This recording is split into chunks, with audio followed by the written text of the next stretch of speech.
So here we are. We are here to present you one of the most weighted speaking and conference from the whole EMMS 2020. And I'm proud to present one of the top marketers. We're gonna have it here, and we're gonna make him talk about what he knows. We've been waiting for this for like a long time. We've been hearing from this for I don't know, like months, and it's here. He's now there waiting. I can see him. He's down there like waving and stuff. So I'm gonna first present him. Uh, he needs no presentation, I must say, but I'm gonna talk to you a little bit about what he does. Right. Well, today we're gonna have Neil Patel. Neil Patel, he's the co-founder of Neil Patel Digital, New York Times best-selling author, named by the Wall Street Journal as one of the top most influential marketers, and by the Forbes, one of the top 10 of marketing specialists. He is also the creator of one of the most brilliant 100 companies, according to the Entrepreneur magazine, and he began his marketing journey way back in 2001. Well, I'm gonna tell you this first, and then he's gonna prove me right, all right, or wrong. So, well, he created his first website, which was called Advice Monkey at the age of 16, with the money he earned after selling black boxes, and paid a few marketing firms to assist with growing it. But he only ended up getting ripped off. So he pretty much, as he himself claims, had no choice but to learn about digital marketing. So that's why he's here. He has a great career that we all, well, not everybody, but most of us, the marketers, we follow, and we want to like share with you guys everything that he knows in this conference that he's going to give us today. And well, he's also a salesman because he also had a job where he went door to door selling vacuum cleaners. That was like a fact that I did not know myself, and I found it out while researching a little bit more about what he does. So he's here. I don't want to keep you waiting. He's about to jump in the conversation with me. Welcome, Mr. Neil Patel. Everybody from Latam and from Spain and all the Spanish-speaking countries are here, proud and waiting to listen what you have to tell us. Well, awesome. Thank you for having me. The stats are spot on. And yeah, I'm going to be sharing today the future of SEO and conversion optimization and some things that you guys need to know if you want to succeed in 2021. Okay, because this 2020 has been like not so good with us. I mean, it's like it's hard. I mean, if it's already hard to do it from the start and from scratch, this year has been like way like uphill. Everything is uphill. Yep, that's right. So well, cool. I'll get started and share my screen. okay. So I hope that you get to share it. If you have any audio in your presentation, you have to share the audio. I'm good. No audio. You guys can see my screen now? Yeah, I see it. So I'm going to present it right now. I'm going to jump this in. And well, so I'm going to leave you. At the end, we're going to have some people that are tweeting and they're using the hashtag EMMS Innovacion, which is in Spanish, but we are going to have all the questions that you want to ask to Neil Patel. And then afterwards, after the presentation, we are going to ask him and himself. He's going to tell you all the answers that he might or he can do with the time that we have before Alex Torrenegra. So I leave you. I'm going to just write down everything that you say. So thanks, and I leave you alone now. Cool. So today I'm going to be going over the future of SEO and CRO. My Twitter handle is @Neil Patel. If you're on Instagram, follow me at Neil Patel. I've co-founded, an ad agency, Neil Patel Digital, Uber Suggest, which is my SEO software. Helped a lot of companies like NBC, Amazon, Microsoft, Facebook grow their marketing. Was recognized as a top 100 entrepreneur under the age of 30 by President Obama. And I have a lot of testimonials. Now, the point of me showing you this isn't to brag. I don't think I'm the best marketer out there. It's more so I wouldn't have the testimonials and all these awards if my tactics didn't work. So when I break them down to you, please pay close attention today because they're going to work and they're going to help you grow faster. What's unique is I see both sides of marketing. I see it from the platform's end. the Facebooks of the world, they hit me up to speak at their events. Google hits me up asking them to help them with their marketing. And I also have a lot of traffic to my own website. I'm getting roughly 9.5 million visitors a month to my blog, which is a lot of traffic. And on top of that, my ad agency, Neil Patel Digital, we have hundreds and hundreds of customers and clients. So I'm seeing all aspects of digital marketing and what's working and what's not. And I want to tell you and show you today of what's going to help you get going so you can get results. But before we get started, let's play a little game. How many blogs do you think there are on the internet? 100 million, 200 million, 500 million? It's actually a billion. That's roughly one blog for every 7 people. That's why SEO is so competitive these days. How many big companies do you think are leveraging content marketing? The enterprise companies, those Fortune 1000 companies, the big brands. Pretty much 100% of them. And why are startups raising hundreds of millions of dollars, if not billions of dollars? It's for marketing and sales. That's what makes it more competitive and expensive. And what percentage of searches will be voice searches by the end of the year? Well, according to ComScore, over 50%. Voice search is going to really dominate in the future. So here's Google's revenue during a recession. As you can see, it's gone up. In 2008, we had a big recession in America. They still made more money. Now we're having a global recession, maybe even a depression with COVID. But ad costs right now on Google are more expensive than they were before COVID. Costs have just kept going up and up and up. Sure, for a little bit it was cheaper, but right now it's more expensive than it was. So would you like to know what I know about SEO and conversions? Well, first off, if you're looking for the holy grail of SEO, there isn't one. There's not one thing you can do to get a lot of traffic. It's a lot of little things that add up. We call this marginal gains. So there's a British cycling coach, Dave Brailsford, and he teaches people how to win the Tour de France.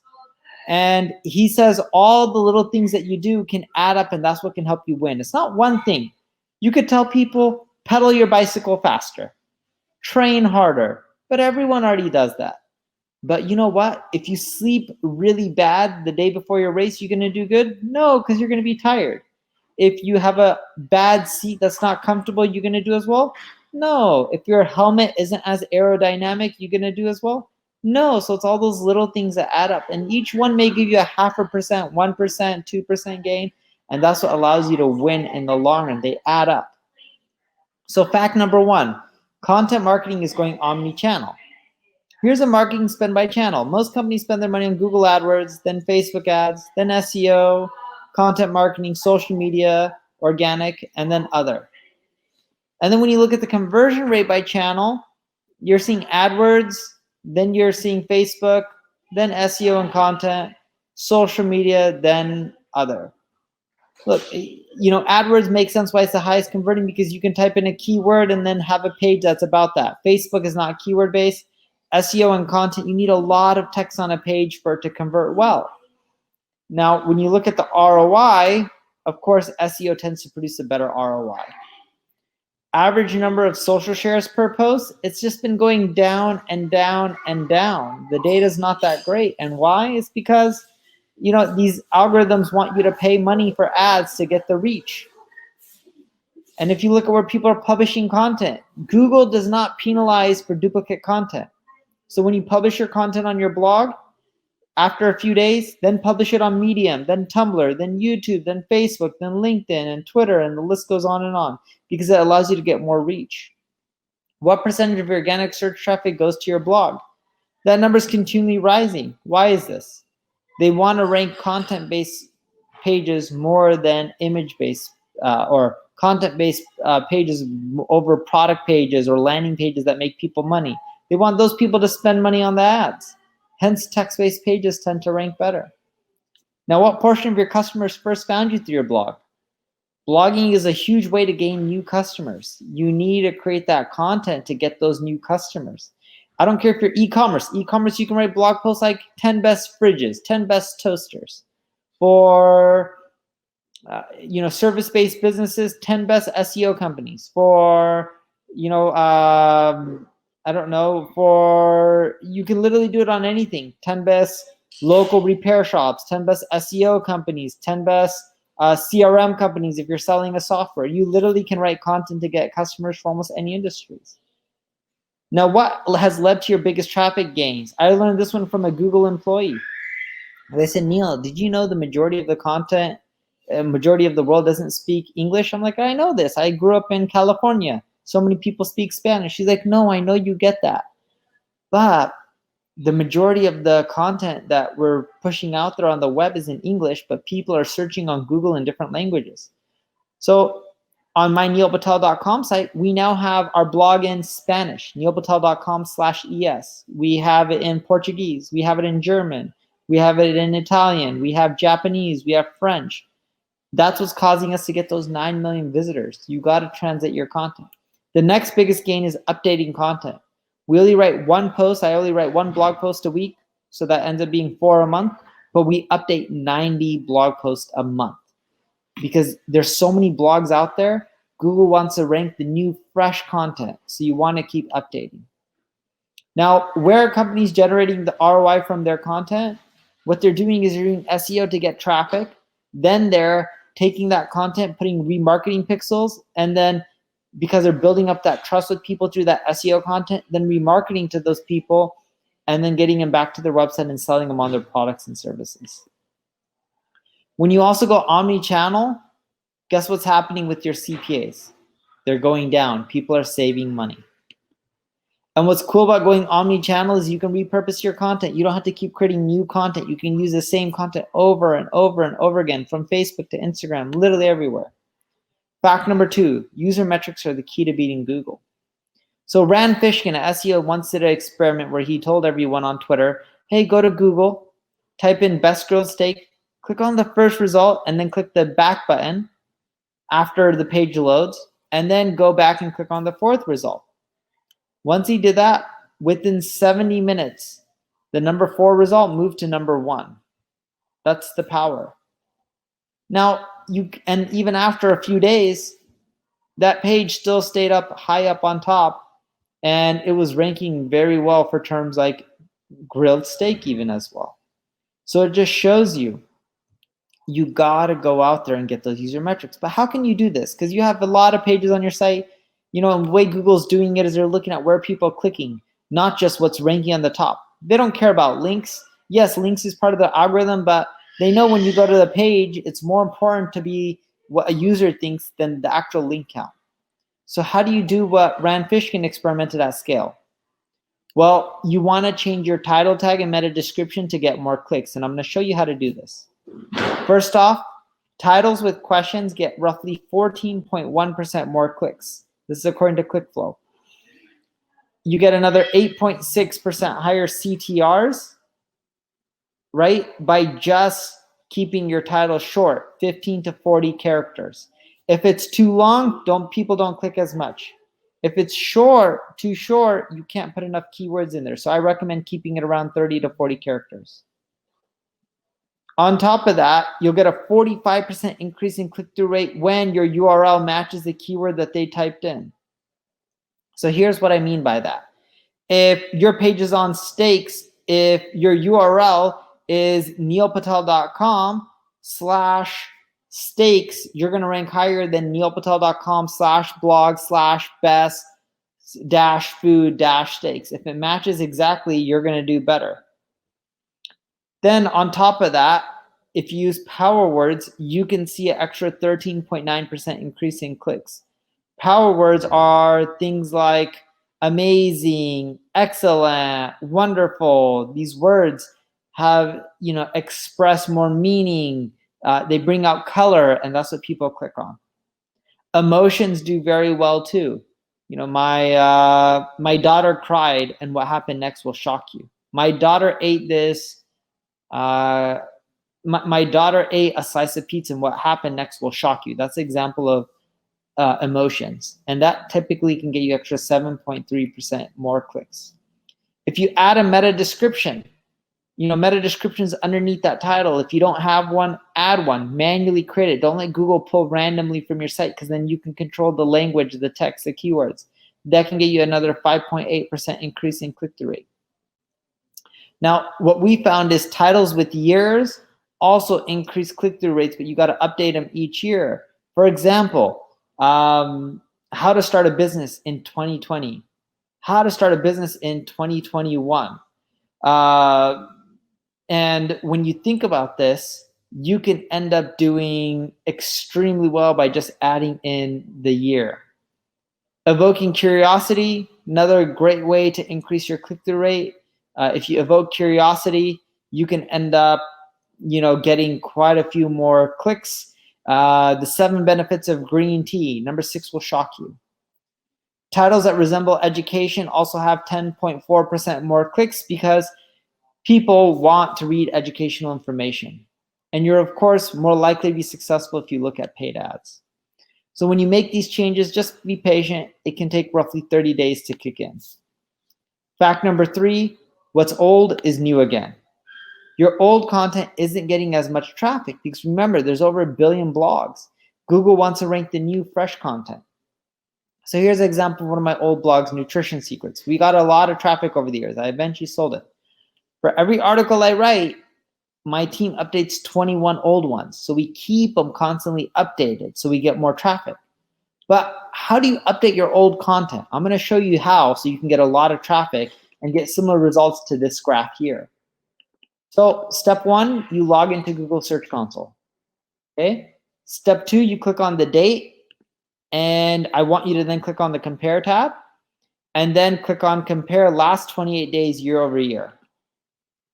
Step 3, click on pages and then sort by your old last year data, the 2019. Because what it's going to show you is what pages were more popular in 2019 than they are today. And you want to go down the list until you find results where they got more traffic last year than this year. That tells you they're old. They're not ranking as well.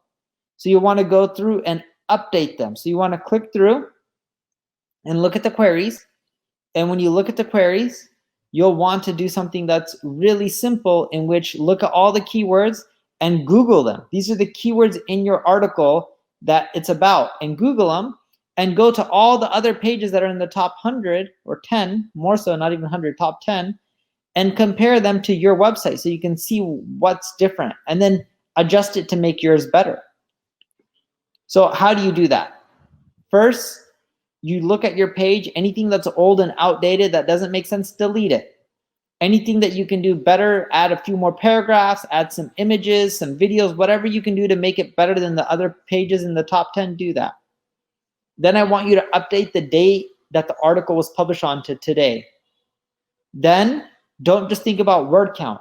You need to think about user experience. It doesn't necessarily have to be a 5,000 word article or a 10,000 word article or 2,000, even 100. Think about what's best for a user. Because if the article is on how to tie a tie, you don't need too many words. You can do it with images and a video. And then if you update your URL, I don't recommend it, but if you update it, 301 redirect the old one to the new one. And then when you do that, take the change, submit the URL back into Google Search Console in that search bar, click enter, and then they'll retrieve the page. And then I want you to click request indexing, which is right here next to page change. It's hard to see because Google is making an update right now, so that link isn't live, but normally that's where it would be. Fact number 4, you have to focus on branding. As the ex-CEO of Google once said, brands are the solution, not the problem. Brands are how you sort out the cesspool. So I had this campaign on Instagram done globally. This is in Portuguese. Quem é Neil Patel? In English, I said, who is Neil Patel? I had it in Spanish as well and everywhere. And this caused people to Google Neil Patel, which is my brand name. And as you can see, there's first spike there, then a second spike, and then a third spike because I kept doing it 3 times. But even after the spike was over, it was still bigger than the first time. I got more and more people searching for Neil Patel. That caused my rankings for terms like digital marketing to go to #1 on Google. As you can see, I'm the first free result. It even caused me to go #1 for terms like online marketing. I save hundreds and thousands of dollars a month. Now I don't have to pay for those ads. So how do you build a brand? Well, you build a brand through the rule of 7. When someone sees or interacts with your brand 7 times, they're much more likely to remember it and do well. So I want you to do emails, collect emails using tools like Hello Bar, email out every time that you have a new feature, new blog post to get people to come back to your site. Use push notifications through browsers to keep getting people to come back to your site. Use Facebook Messenger to keep getting people to come back to your site. Use all the channels out there, social media, SEO, blogging, videos, going live. This allows people to constantly interact and see your brand. Fact number 5, CDNs are your new best friend. Every second in delayed load time for Amazon costs them $1.6 billion. See, not only does load time affect your conversion rate, but it also affects your rankings on Google. So do you use a CDN? A CDN is a content delivery network. You know, even though I'm in America, my site is hosted in Argentina, Chile, Colombia, Brazil, India, London, everywhere. Why? Because I'm using a CDN to put my site everywhere around the world. And that's caused my Google page speed score to go up. But I don't just use a CDN the way most people do. Most people use it to only host static images and files. I also use it with my dynamic content, and that's even improved my page speed. So you should have your developers do that as well. So if you're not using a CDN, check out Cloudflare. It's free, easy way to get more search traffic. Fact number 6, slow and steady wins the race. If you want to rank high, you need to attract links. And most people are like, I need links and then more links and then even more links. Links is when one website links to another website. And links is like votes. The more people linking to your website, the higher you rank. And everyone believes, this is Uber suggests, check it out if you haven't. It's a good free tool that you can use to grow your marketing. It's in Spanish as well. And it shows you links, but you don't need a lot of links to get rankings. If you do less links, but you're slow and steady and you build from the right sites, you're going to do better. And that's what I learned over the years. You don't need a lot of links. You just need the good links. And what I mean that is, don't build too many links. Take it slow. Just focus on good quality content. Don't obsess about the anchor text, the text of the link. Focus on how good the website linking to you is. Don't obsess about domain authority. Focus on relevancy. Don't get caught up in a rat race. You can rank with 1/10 the links. And if building links doesn't increase your rankings right away, don't increase the rate you build links. Slow and steady. Give it 6 months. Fact number 7, traffic isn't everything. Here's my old startup, Kiss Metrics. As you can see here, I was getting around 164,000 visitors a month. And here's my competition getting 58,000. We were getting roughly 3 times more traffic than them. And then the investors gave them money, $65 million, and they were saying they're worth $865 million. Well, we had 3 times more traffic. How much do you think we were worth? Maybe $1 billion? No. 2 billion? Nope.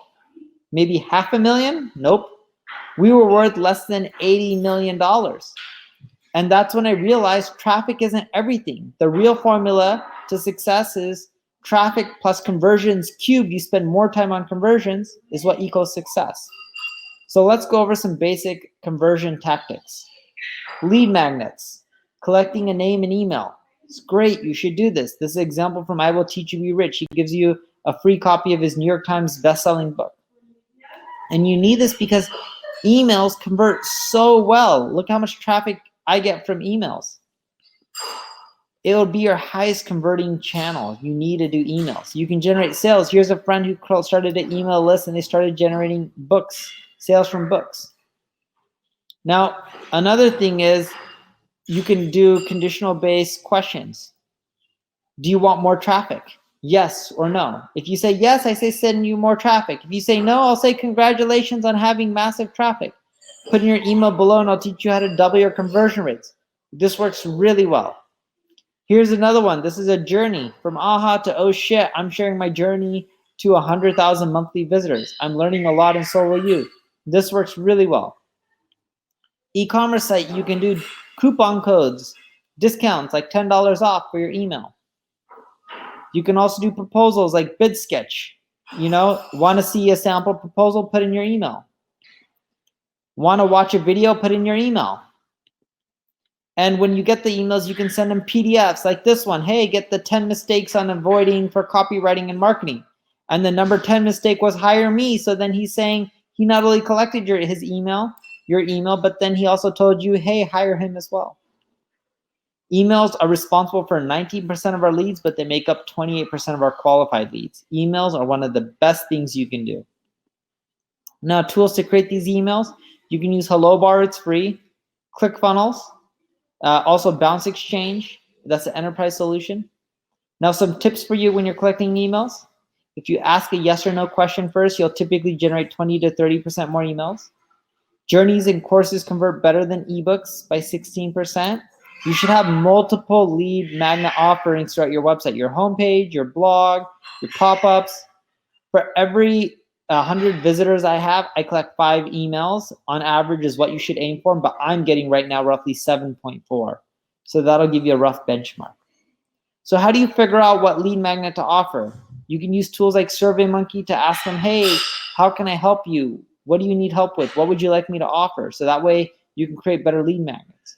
You can also use Ubersuggest. There's a content ideas report. When you go into the left navigation, click on content ideas, type in any keyword in your space and it'll show you what's popular. It'll give you ideas of what lead magnet you can create.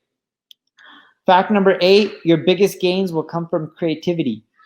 Doing what everyone else does isn't going to allow you to win. You have to think outside the box. See, conversion optimization is like dating. If I tell you right now and I go up to you and I say, will you marry me? You're going to be like, you're crazy, Neil. I don't know you. But if I meet you, I say, hey, you want to go on a date? We go for coffee. You like me, I like you. After a few weeks, we keep dating. A few months, we get in a relationship. A year, then we move in together. Then 3 more years, I say, will you marry me? You're like, yeah, I've known you for a long time. We live together. Let's get married. That's how conversion optimization is. People need to get to know you before they give you money. So this is what most funnels look like. People go to your website, they sign up, and then they use your application or buy from you. This is what we did. We flipped around. We let our funnel, we let people get to know us. So we say, put in your URL. And then we take them through our application. And then they're using it. And then from there, we then ask them to sign up. That increased our signups by 52.11%. Here's another one, Crew. How much to build an app? This is a company that sells web apps. And they said, hey, let's go through a quiz. Let's ask questions like, do you need this feature on your app? Yes or no? And then after people filled out everything, at the end, they asked you for a lead. And this got them 281% increase in leads. This works really well. Try a quiz. You can see my quiz at neilpatel.com/quiz. So some quiz tips, start with 5 questions. No more than 4 options per question. Use images when possible. And use tools like lead quizzes to help you. You can also use a 2-step checkout. You know, if your checkout pages all have 1 step, it's too long. No one wants a long page. People want it broken up. So when you break it up, make it easier to digest, people are happy. So the first step, ask for a name, email, then ask for the rest. And the second step, like your credit card, your address, because then your conversions go up by roughly 10%. Another thing is personalize your experience. When people go to my homepage in different countries, it'll say, hey, I'm Neil Patel. I'm determined to make a business in Las Vegas successful.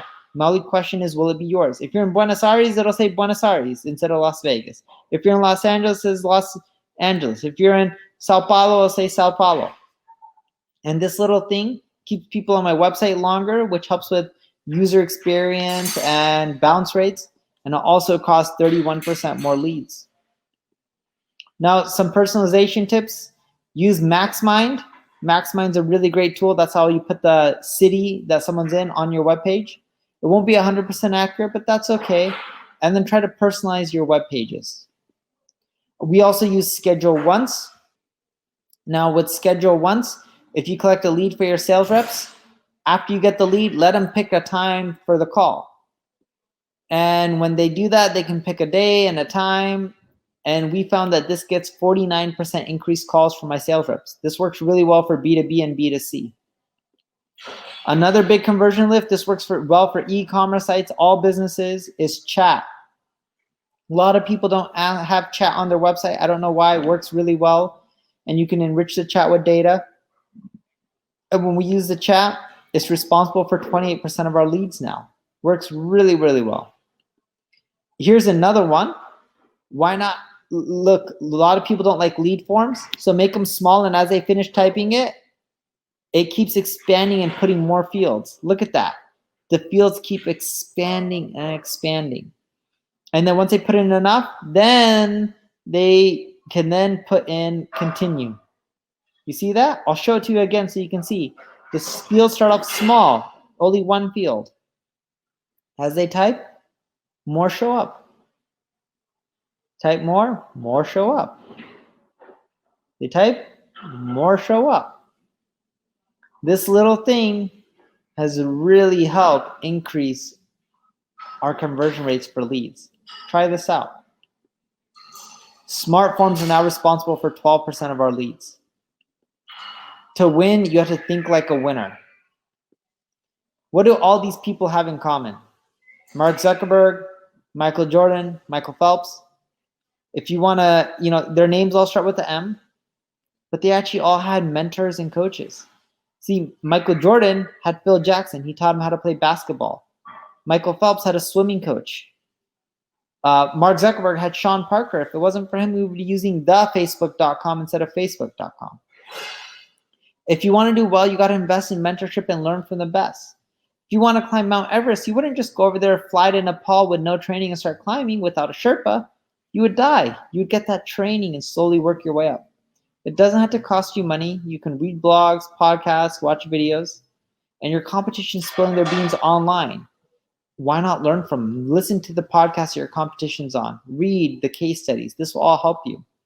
Look, the reality is SEO and marketing never stop. There's always more algorithm changes. You can always do more and more. So just don't be overwhelmed. Try to always keep testing and learning. And I recommend you just starting off with one tactic. From this whole presentation, just pick one thing and implement one thing, and you'll be better off. There are 3 types of people: those that make things happen, those that watch things happen, and those that are wondering what just happened. Be the person that makes things happen. So, and if you need help with SEO, there's probably a lot of companies in Brazil and South America and Argentina and Mexico. But let's get into some questions and answer any questions that you guys may have. Well, thank you very much for that presentation. A lot to write down.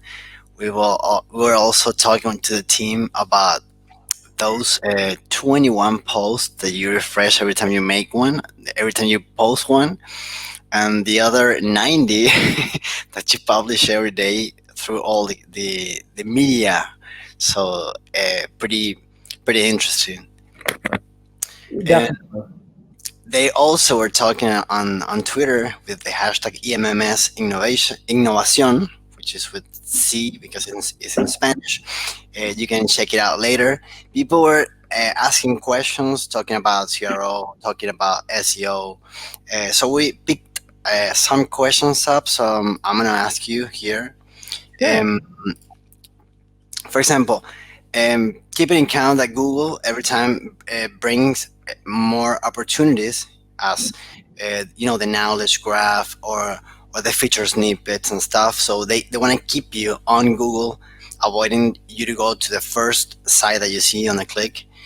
What do you think is going to be the future for search engines, for the SERPs? Yeah, they can't keep you on Google for everything because they're still taking the content from your website. So they have to find a balance of driving people to websites and taking data. And what you'll find is if you just go out there and focus on the user experience, you'll win in the long run. Don't worry about this changes Google's doing with snippets and stuff like that. Focus on the user experience. Great. Well, I heard that you said that, so good to know that. So is the landing page important for an agency that's just starting out? That's a question they ask you. Landing page is very important. Without a landing page, it's harder to collect leads. So we love using landing pages because then it's easier to collect leads. Would you recommend to start paying Google Ads and progressively slow down as the authority of the site goes up as a good starting point for a brand new website? No, I recommend always spending money on paid ads as long as it's profitable and doing SEO. Do both. See, because if you spend $1 and you make $2, why would you slow down? You want to spend more monies to make more profit, and then do SEO as well, so that way you can grow faster. Great. So you talked about Uber Suggest. This is a question before emails, because we are an email platform, so I'm going to get there. But talking about the Uber Suggest, we've seen that there's been changes, and every time it has like a more features that we can take advantage of. What is going to be the future? Can you tell us something about the roadmap? What it's going to turn into? Yes, I'll tell you something. On Thursday of next week, I release a competitor analysis feature where you can put in your URL, and it shows you all the other people who rank really well on Google, and the keywords that they rank for that you don't rank for, etc. And then I'm also going to add another feature in there where I'm providing better backlink data. We're improving our traffic estimation formula, our backlink data. And then eventually we're going to try to automate SEO, where you just put a JavaScript on your website and we do all the changes for you.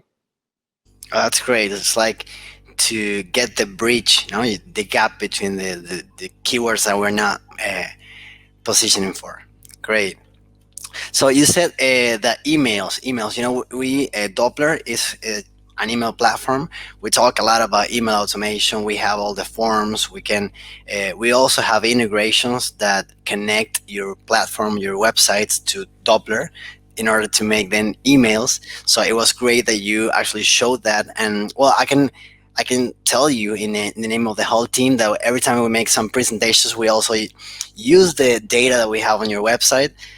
Because it's like very first hand, and that was awesome. And I want to point it out, and I want to make sure that that we appreciate a lot that you put it in in your presentation. When it comes down to SEO and CRO, it's good to also have the emails. And email's amazing. Like, I don't know why people don't do email more. It's one of my favorite channels. Yeah, so we keep saying that, and as a matter of fact, here during the COVID and all the pandemic and stuff, we saw that many companies started to use email again.